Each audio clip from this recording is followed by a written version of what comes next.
یبخسون، اور اس میں وہ کمی نہیں کیے جاتے۔ اولئک الذین لیس لہم فی الآخرۃ الا النار، ان لوگوں کے لیے آخرت میں صرف آگ ہے۔ وحابط ما صنعوا فیہا، اور جو دنیا میں انہوں نے کیا وہ سب ضائع ہو گیا۔ وباطل ما کانوا یعملون، اور جو وہ کرتے تھے وہ سب باطل ہو گیا۔ تو زندگی کے اندر کافر کا خوشحالی کا نظریہ اور ہے، اور مومن کی خوشحالی کا نظریہ اور ہے، اور یہ دونوں نظریے جدا جدا ان کے تقاضے ہیں۔ اور جو مومن کا خوشحالی کا نظریہ ہے، اس خوشحالی کے لیے اس کو قرآن مجید برہان رشید کے احکام کے مطابق اپنی زندگی بسر کرنی پڑتی ہے۔ یعنی ایک خوشحالی کفار کے نزدیک ہے، یعنی وہ صرف یہ ہے کہ کپڑے اچھے ہوں، کھانا اچھا ہو، رہائش اچھی ہو، جبکہ مومن کی خوشحالی اس خوشحالی سے علیحدہ ہے۔ چونکہ کفار کو دنیا میں ہی سب کچھ دے دیا جائے گا، اور آخرت میں ان کے لیے کچھ نہیں ہوگا، جبکہ مومن جو ہے ان کو آخرت میں ان کی زندگی کے جو اعمال صالحہ ہیں اس کا اجر و ثواب ملے گا، اور اس کے علاوہ بھی ایک ایک سانس پر رب ذوالجلال کی طرف سے برکتیں ملیں گی۔ قرآن مجید برہان رشید میں دوسرے مقام پر اللہ تعالیٰ ارشاد فرماتا ہے، وَيَوْمَ يُعْرَضُ الَّذِينَ كَفَرُوا عَلَى النَّارِ، جس دن کفار کو آگ پر پیش کیا جائے گا، اور ساتھ جو ہے ان کو یہ کہا جائے گا اذهبتم طیباتکم فی حیاتکم الدنیا، کہ تمہاری جو پاک چیزیں تھیں وہ دنیا کی زندگی میں تم فنا کر چکے ہو، یعنی وہ پاک چیزیں تمہاری قوت، تمہاری جوانی یا کھانے پینے کے لحاظ سے، واستمتعتم بہا، اس سے تم نے پورا فائدہ دنیا میں حاصل کر لیا۔ فَالْيَوْمَ تُجْزَوْنَ عَذَابَ الْهُونِ بِمَا كُنْتُمْ تَسْتَكْبِرُونَ فِي الْأَرْضِ بِغَيْرِ الْحَقِّ، آج تمہیں ذلت والا عذاب دیا جائے گا کہ تم دنیا کے اندر تکبر کرتے رہے، وَبِمَا كُنْتُمْ تَفْسُقُونَ، اور دنیا کے اندر تم نے فسق و فجور میں زندگی گزاری۔ اب یہ جو کفار کو قیامت کے دن کہا جائے گا، تو اس کے اندر دنیا میں جو سہولتیں ہیں اور دنیا کے اندر رہن سہن کے لحاظ سے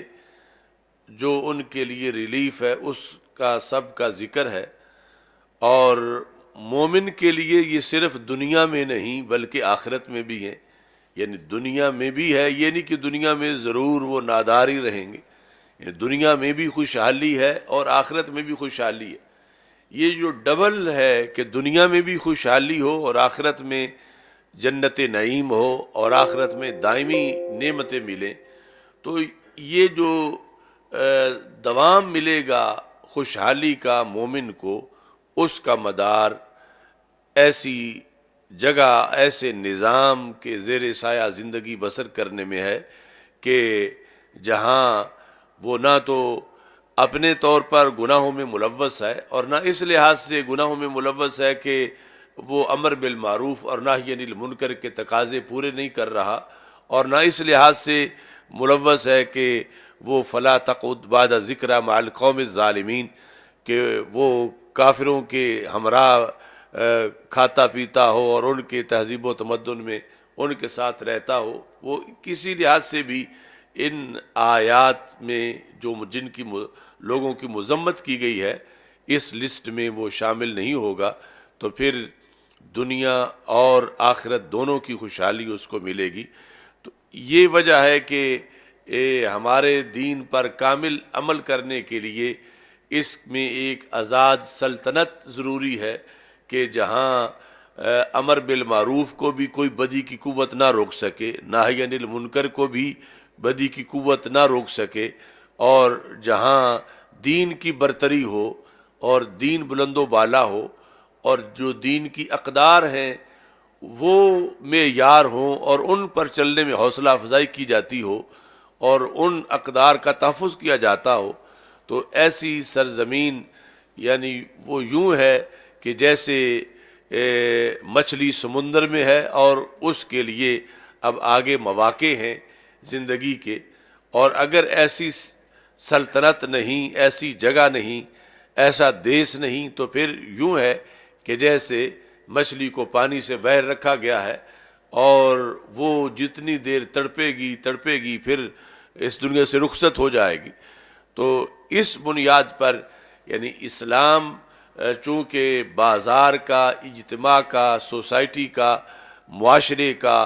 سب کے لحاظ سے جامع ہدایات لے کر آیا ہے، تو اس پر عمل کرنے کے لحاظ سے اور ایک بندے کی مکمل دنیا اور آخرت دونوں میں ترقی کے لحاظ سے اس میں یہ ضروری ہے کہ یہ اپنے دین کے مطابق جو صرف انفرادی نہیں بلکہ اجتماعی ہے، جس میں گلی محلہ بازار اور سارے احکام شامل ہیں، ان کے مطابق اپنی زندگی بسر کرے۔ قرآن مجید برہان رشید میں رب ذوالجلال نے دنیا کے اندر کفار اور مومن کا جو فرق ہے اس کو بیان کرتے ہوئے سورہ محمد صلی اللہ علیہ وسلم کے اندر یہ ارشاد فرمایا، والذین کفروا یتمتعون ویأکلون کما تأکل الانعام والنار مثوی لہم، کہ وہ لوگ جنہوں نے کفر کیا وہ دنیا کی مختلف چیزوں سے فائدہ حاصل کرتے ہیں، وَيَأْكُلُونَ كَمَا تَأْكُلُ الْأَنْعَامُ، وہ یوں کھاتے ہیں کہ جس طرح کے جانور کھاتے ہیں، یعنی ان کا کھانا جانوروں کے چرنے کی طرح ہے، جانوروں کے کھانے پینے کی طرح ہے، اور مومن جو ہے اس کا کھانا جو ہے اس کو جس وقت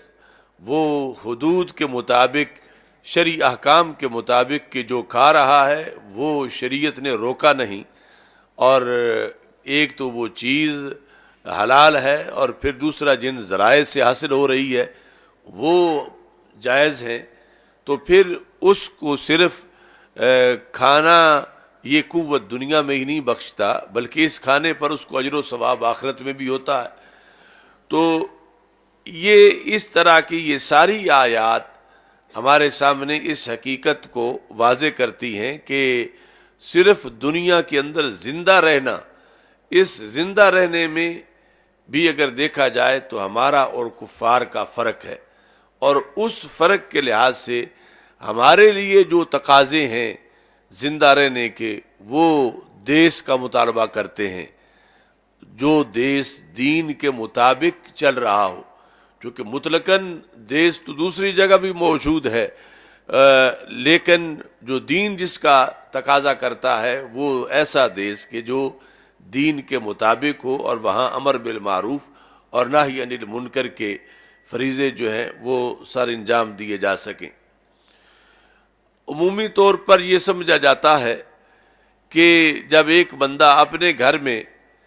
وہ نماز روزہ سب کچھ کر رہا ہے تو پھر اگر گلی بازار کے اندر یا باہر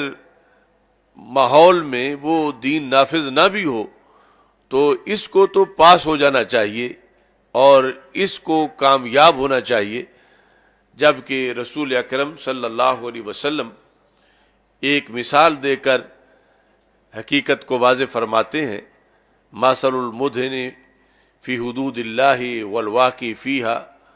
کمثل قوم استحموا سفینۃ، فرمایا کچھ لوگ ہیں وہ گناہ کا دھندا نہیں کرتے، بڑے پارسا ہیں، اور کچھ لوگ وہ ہیں کہ جو حدود اللہ کی مخالفت کر رہے ہیں۔ یہ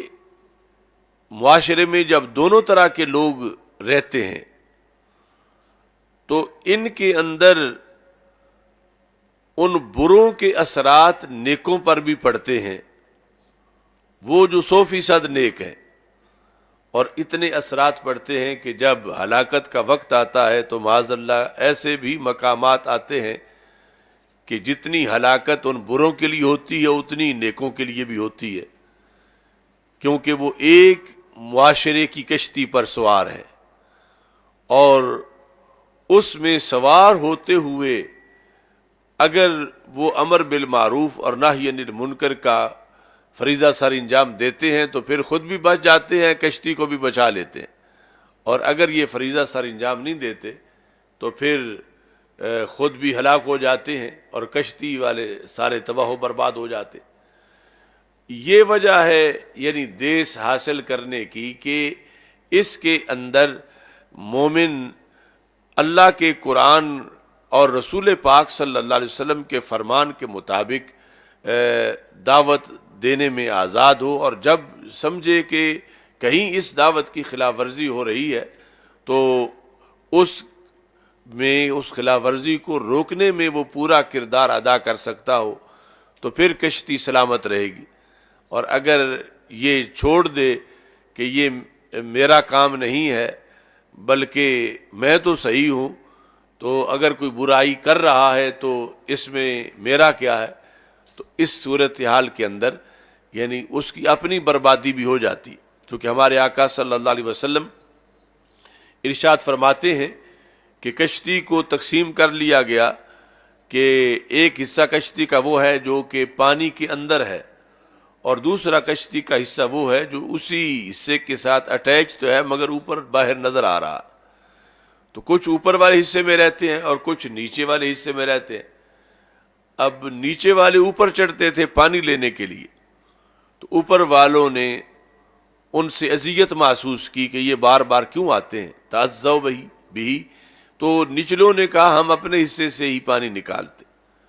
فاخذ فأسا فجعل ينكر في اسفل السفینہ،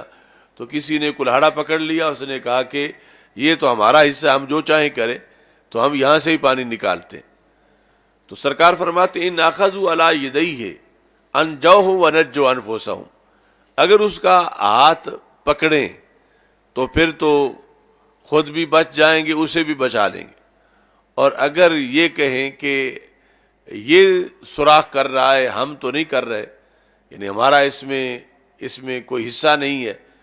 اوپر والے سارے کہیں کہ یہ تو ہمارے حصے کے اندر ناجائز کام ہو ہی نہیں رہا، اور نچلے یہ کہیں کہ ہم نہیں کر رہے اگرچہ ہمارے حصے میں یہ کر رہا ہے، مگر جب پانی داخل ہوگا تو سارے ڈوب کے مر جائیں گے۔ تو اس واسطے یعنی کامیاب زندگی کے لیے یہ ضروری ہے کہ ایسا یعنی اقتدار حاصل ہو زمین پر، اور اس طرح کنٹرول کرنے کی صورتحال ہو کہ جس کے اندر یعنی کشتی میں کوئی سوراخ نہ کر سکے اور کشتی منزل کی طرف آسانی سے رواں دواں ہو۔ یہ ساری یعنی وہ چیزیں ہیں کہ جن کے پیش نظر اسلام یہ چاہتا ہے کہ ایک جداگانہ ماحول ہو، دیس ہو، سلطنت ہو، جس میں کفار کسی طرح کی مداخلت نہ کریں اور مسلمان اپنی مرضی کے مطابق یعنی اللہ کے حکم کے مطابق زندگی بسر کریں، اور کہیں کوئی مخالفت کر رہا ہو تو اسے روکنے کے لیے اپنا کردار ادا کریں۔ سنن ابی داؤد کے اندر رسول اللہ صلی اللہ علیہ وسلم کا یہ فرمان موجود ہے جس پر بہت زیادہ توجہ کی ضرورت ہے۔ آپ ارشاد فرماتے ہیں، حدیث نمبر 2645 ہے، آپ فرماتے ہیں انا بریء من کل مسلم یقیم بین اظہر المشرکین، میں ہر اس مسلمان سے بری ہوں جو اقامت اختیار کیے ہوئے ہے، رہائش اختیار کیے ہوئے، یقیم کہاں، بین اظہر المشرکین، مشرکوں کے بیچ میں، مشرکوں کے بیچ میں جو رہتا ہے میں اس سے بری ہوں۔ اب رسول اللہ صلی اللہ علیہ وسلم کا کسی سے ان لفظوں سے برات کا اظہار کرنا یہ بڑا بھارا معاملہ ہے کہ اس کا پھر کیا بنے گا کہ جس کے بارے میں سرکار فرما رہے ہیں کہ میں اس سے بری ہوں، وہ میرا کچھ نہیں لگتا، وہ میرا امتی نہیں ہے، اور میں اس کے معاملات کل اس کی طرف کوئی توجہ نہیں دوں گا، قیامت کے دن اس کی سفارش نہیں کروں گا۔ جرم اس کا کیا ہے؟ یہ ہے کون؟ فرمایا من کل مسلم، ہر ایسے مسلمان سے میں بری ہوں۔ یعنی اس سے پتہ چلا کہ یہ کافروں کی بات نہیں ہو رہی، مسلمانوں کی بات ہو رہی ہے۔ کیسا مسلمان؟ اس کی غلطی کیا ہے؟ یقیم بین اظہر المشرکین، کہ اس کی سکونت مشرکوں کے درمیان ہے، اس کی رہائش کافروں کے درمیان ہے۔ اب اس میں پتہ چلا کہ اسلام میں سکونت کے بھی بڑے نمبر ہیں، رہائش کے بھی بڑے نمبر ہیں۔ جہاں رہنا ہو خود صرف رہنے کے لحاظ سے، اب آگے نماز پڑھنا، روزہ رکھنا، وہ ساری عبادات تو بعد کی ہیں، لیکن یہ کہ وہ رہتا کس جگہ پہ ہے، تو اس بیس پر جو لوگ یعنی لاکھوں کی تعداد میں ہجرت کر کے نکلے، کہ جذبہ یہ تھا کہ ہم اسلام لے کے اسلام کی خاطر جا رہے ہیں، تو پیچھے ان کو تیار کرنے میں یہ صدیوں کی جد و جہد تھی، وہ ساری ان احادیث کی بنیاد پر تھی کہ اس کا یہ مطلب بنتا ہے واضح طور پر کہ مسلمان جو ہے وہ اپنے جدا دیس کے بغیر نہیں رہ سکتا، کیونکہ مشرکوں کے درمیان رہے گا، ان کے دیس کے اندر، جہاں مراد یہ ہے کہ وہ جو مرضی ہے وہ کر لیں اور مسلمان آگے کچھ نہ کر سکیں، بے بس ہوں۔ تو ایسے دیس میں جب رہے گا تو سرکار اس سے اپنی برات کا اعلان کر رہے ہیں کہ میں اس سے بری ہوں، میرا اس سے کوئی تعلق نہیں ہے۔ تو جب وہ سب کچھ چھوڑ کے پھر ایسے دیس کی طرف نکلے گا کہ جو اسلام گڑھ ہے، اسلام کا قلعہ ہے، اسلام کا مرکز ہے، تو پھر اس نکلنے میں بھی یعنی اس نے بہت بڑا فریضہ سر انجام دیا ہے، اور اس کو اس پر بڑے خصوصی نمبر ملیں گے۔ یہ وجہ ہے کہ ہم یہ کہتے ہیں کہ قیامت کے دن انشاءاللہ پاکستان میں رہنے کے بھی خصوصی نمبر ملیں گے، کہ یہ لوگ ایسی جگہ مقیم ہیں کہ جو مشرکوں کا دیس نہیں بلکہ توحید پرستوں کا اور رسول پاک صلی اللہ علیہ وسلم کے غلاموں کا دیس ہے۔ اور یعنی اس کے پیچھے لوگ تو سمجھتے ہیں محض کہ جدا ملک اس لیے چاہیے تھا کہ فیکٹریاں اپنی ہوں، جدا ملک اس لیے چاہیے تھا کہ کاروبار اپنے ہوں، یعنی وہ ساری ضمناً چیزیں ہیں۔ یعنی جس طرح کاشتکار جب گندم کاشت کرتا ہے تو کبھی بھی اس نے بھوسے کے لیے کاشت نہیں کی کہ بھوسے کی بڑی ضرورت ہے، دانوں کی تو کوئی ضرورت نہیں ہے، اصل مقصد دانے ہوتے ہیں۔ تو لیکن جب دانے آتے ہیں تو بھوسا بھی ساتھ ہی آ جاتا ہے، یعنی بھوسا تو ضمناً آتا ہے۔ یہ فیکٹریاں، یہ جو کچھ تھا، یہ تو سارا بھوسا تھا،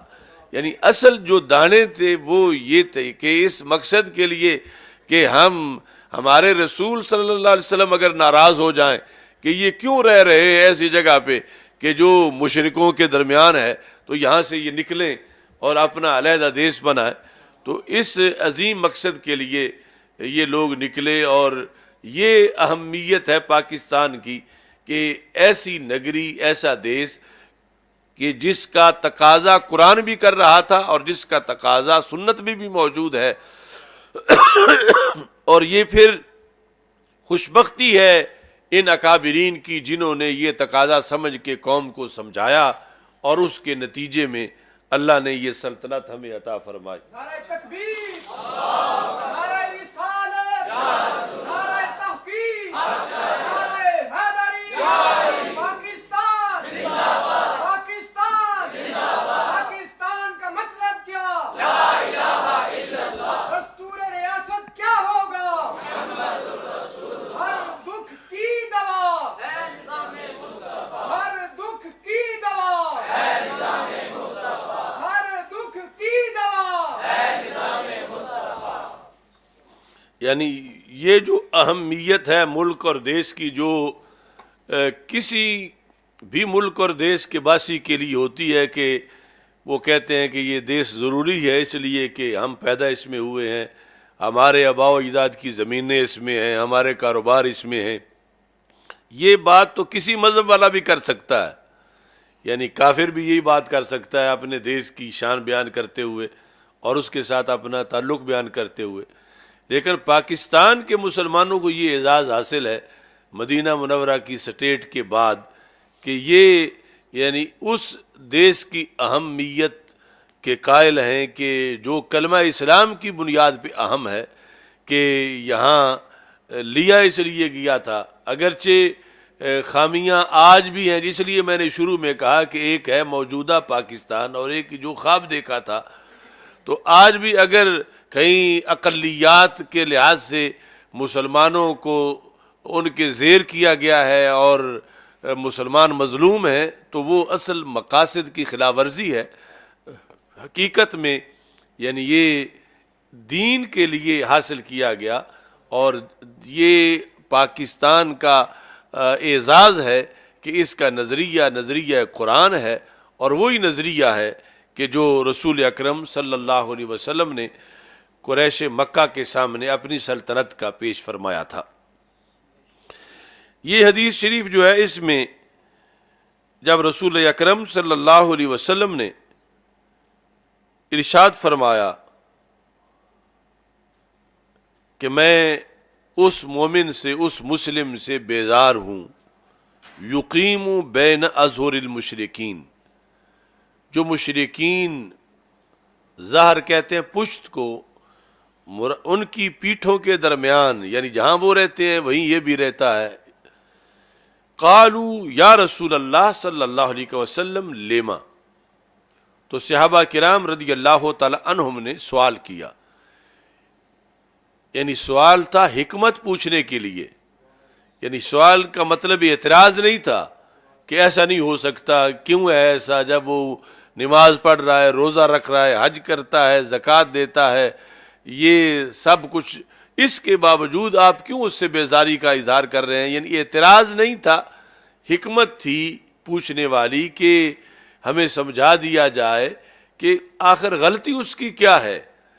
کہ جس کی وجہ سے آپ اس مسلم سے بیزاری کا اعلان فرما رہے ہیں۔ تو رسول اکرم صلی اللہ علیہ وسلم نے ارشاد فرمایا کہ لا تراء ناراہما، لا تراء باب تفاعل ہے، ناراہما ایک نار ہے، یعنی چولہا، آگ جل رہی ہے جس پہ مومن کی ہانڈی پک رہی ہے، دوسرا چولہا ہے کافر کا، ہندو کا، سکھ کا، کرسچن کا، جس پہ اس کا کھانا پک رہا ہے۔ تو سرکار فرماتے ہیں میں یہ چاہتا ہوں میری امتی کی آگ اس کی آگ کو نہ دیکھے، اور اس کی آگ میرے امتی کی آگ کو نہ دیکھے۔ لا تراء آپس میں یہ دونوں آگیں ایک دوسرے کو نہ دیکھیں، یعنی یہ چونکہ رہائش میں بنیادی چیز ہے چولہا جلنا اور کھانا پکانا، تو فرمایا کہ اس کے اندر بھی بڑی راز کی باتیں ہوتی ہیں، اور اس کھانے پکانے کی جو آگ ہے اس آگ کے بھی آگ سے مقابلے ہوتے ہیں، اور اس آگ کے لحاظ سے بھی تانے ہو سکتے ہیں، اور اس آگ کو بھی کسی پہ یہ رشک آ سکتا ہے۔ تو فرمایا کہ کہیں نرم سی آگ ہو، کمزور سی مومن کی آگ اپنے گھر میں جیسا بھی گزارا کر رہا ہے، اور ساتھ ہی دوسرے گھر میں وہ زبردست آگ ہو بظاہر، تو مومن کی آگ کو کافر کی آگ پہ کہیں رشک نہ آ جائے کہ میں بھی اسی طرح کی تیز ہوتی جس طرح وہ جل رہی ہے، میرے پاس تو ایندھن نہیں، لکڑیاں نہیں، اس کی آگ کو اس کی آگ پہ رشک نہ آ جائے، یا اس کی آگ اس کی آگ سے مرعوب نہ ہو جائے کہ یہ تو بڑے طاقتور لوگ ہیں، ان کے اندر بڑے وسائل ہیں اور ہمارے پاس کچھ نہیں۔ یہ جب دن رات وہ اپنے ارد گرد میں دیکھے گا تو احساس کمتری کا بھی شکار ہوگا اور بزدلی بھی اس میں آئے گی، اور ادھر سے وہ بھی اس کے مختلف ویک پوائنٹ نوٹ کرے گا، تو یہ لفظ یعنی جامع معنی جو کئی جلدوں کے مفہوم پر مشتمل ہیں، سرکار نے یعنی مجازن آگ کا مراد تو آگ والا ہے، اور آگ والے جو ہیں فرمایا اس لیے میں کہہ رہا ہوں کہ مسلمانوں کا ان سے رہن سہن، ہر وقت انسان کی طبیعت دیکھتی ہے اسے کیا مل رہا ہے، اس کے گھر کیا پک رہا ہے، وہ کیسے رہ رہے ہیں، اور ہمارے پاس جو ہے وہ سہولتیں کیا ہیں، تو بندے کا نفس اس کو غلط مشورہ دے سکتا ہے۔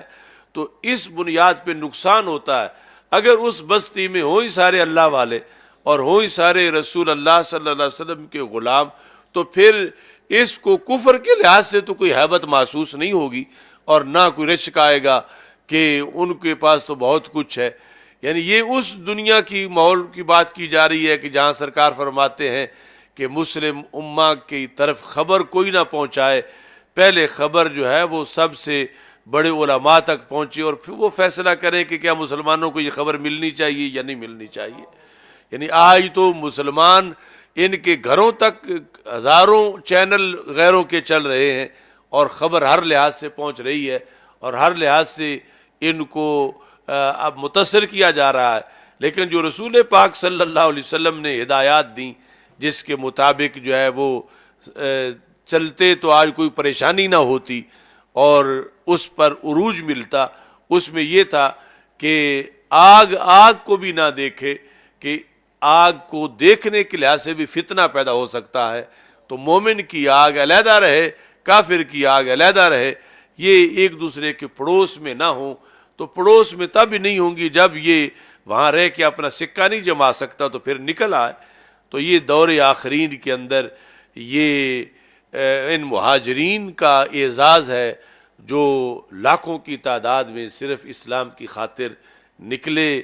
اس طرف سے اور اس طرف آئے، کہ انہیں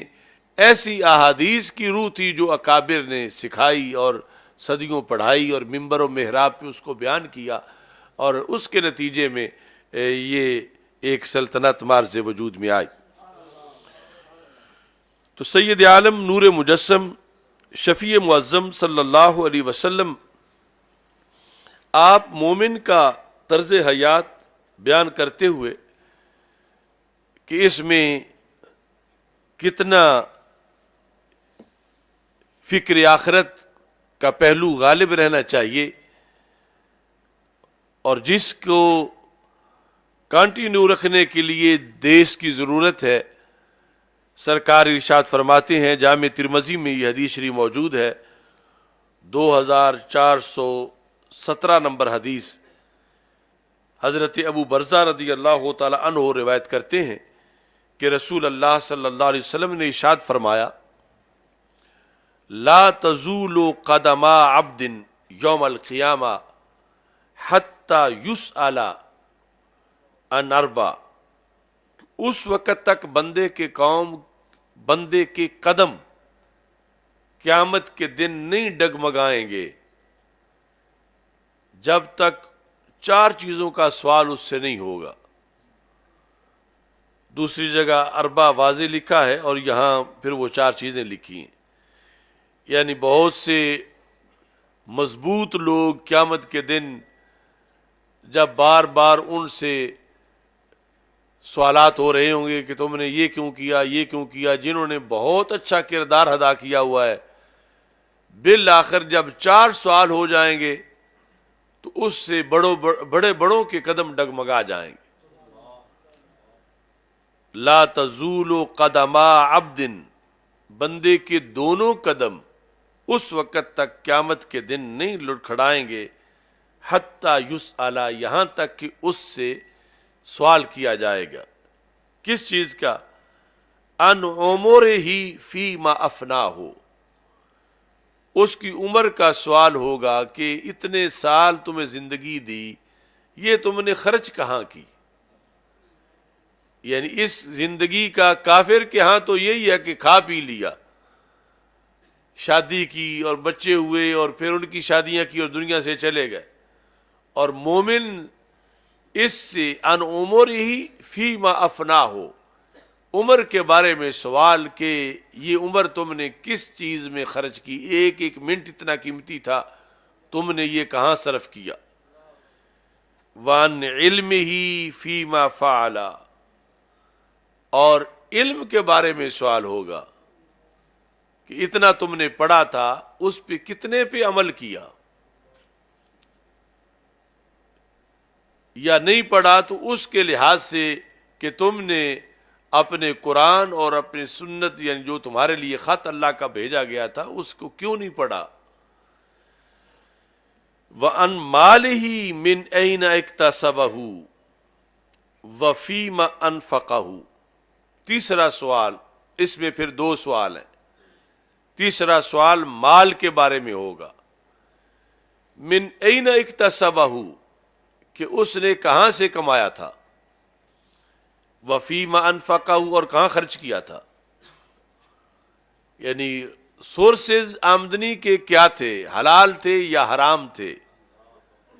اور پھر آگے خرچ کیا کیا روزہ رکھنے میں،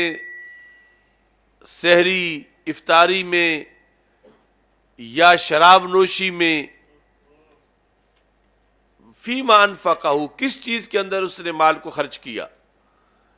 اب مثال کے طور پر صرف اسی کو دیکھیں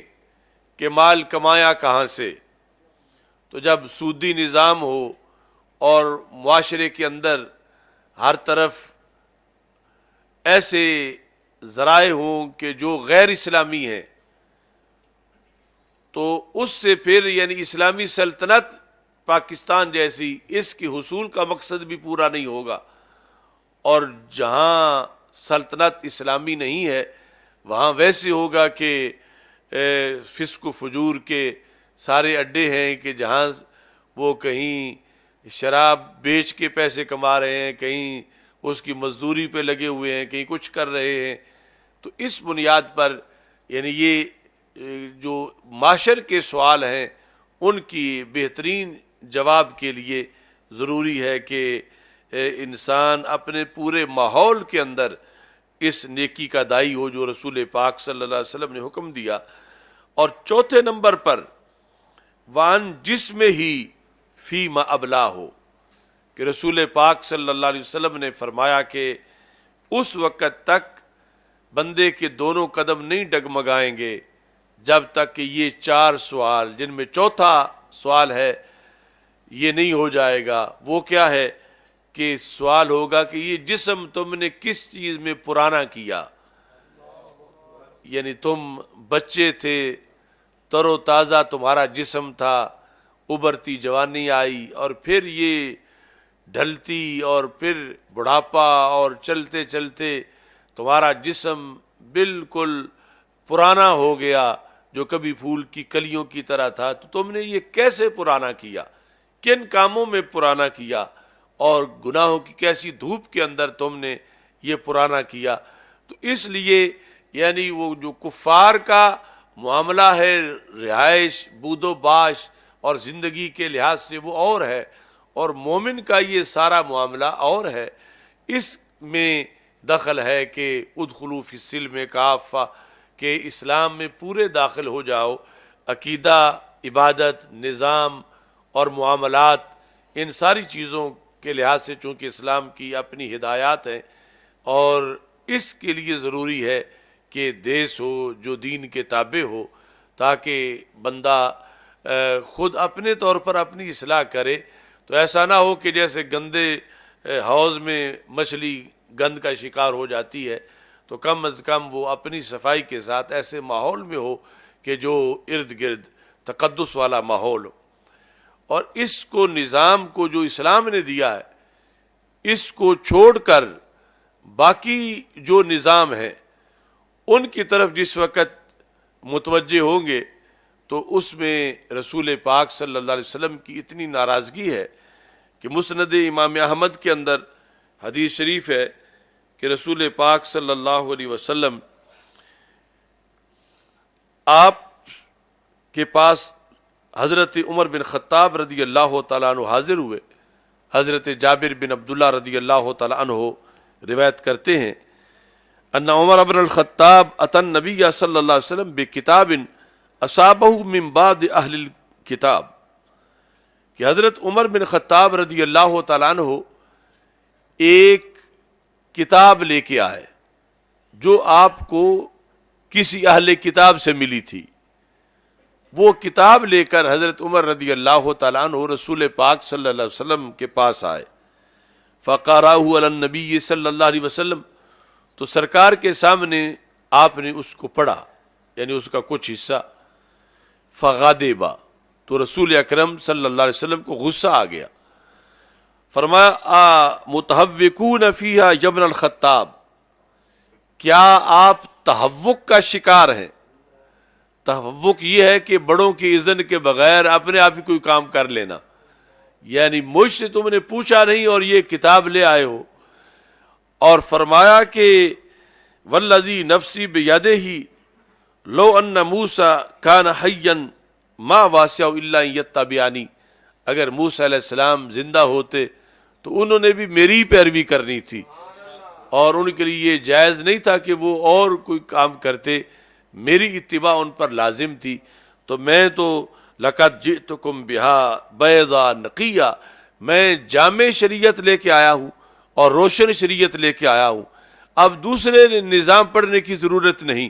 دوسری کتابوں کی ضرورت نہیں.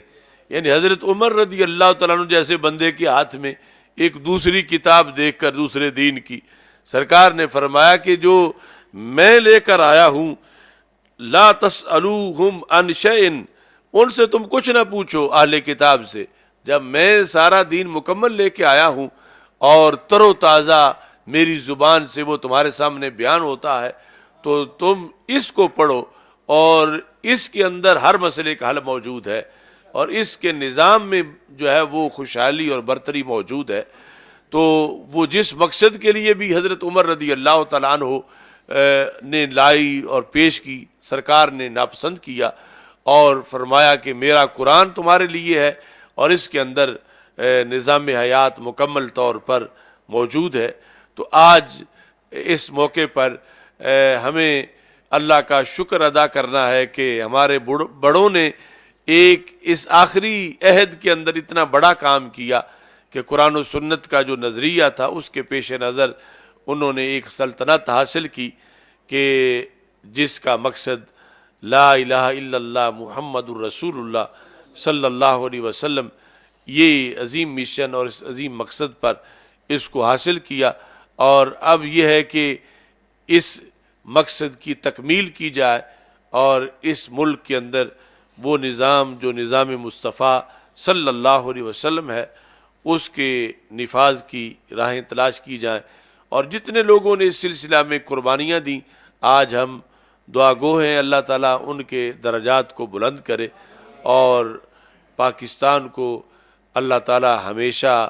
ظاہری باطنی خوشحالی عطا فرمائے. وآخر دعوایا ان الحمد للہ رب العالمین. ایک بار الحمد شریف اور 3 بار کل شریف پڑھ کے ملک.